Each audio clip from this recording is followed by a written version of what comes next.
সে অনেক দিন আগের কথা। এক ঘন জঙ্গলে একটা বিশাল পুরনো গাছ ছিল। সেই গাছে অনেক পাখি থাকতো। তাদের মধ্যে একটা ছোট্ট পাখি ছিল, যার নাম ছিল চতুর। সে সবার থেকে আলাদা আর বুদ্ধিমান ছিল। সে সবসময় নতুন জিনিস জানতে আর বুঝতে চেষ্টা করত।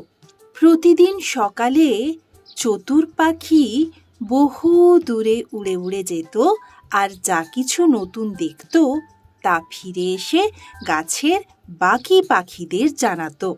একদিন সে দেখল দূরে একটা নদীর কাছে মানুষেরা চাষবাস করছে। তারা বীজ রোপণ করলো, আর কিছুদিন পরেই তা থেকে গাছ উঠতে শুরু করলো।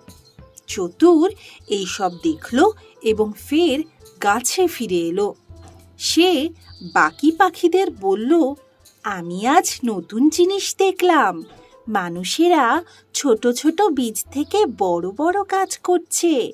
আমরাও এরকম কিছু করতে পারি।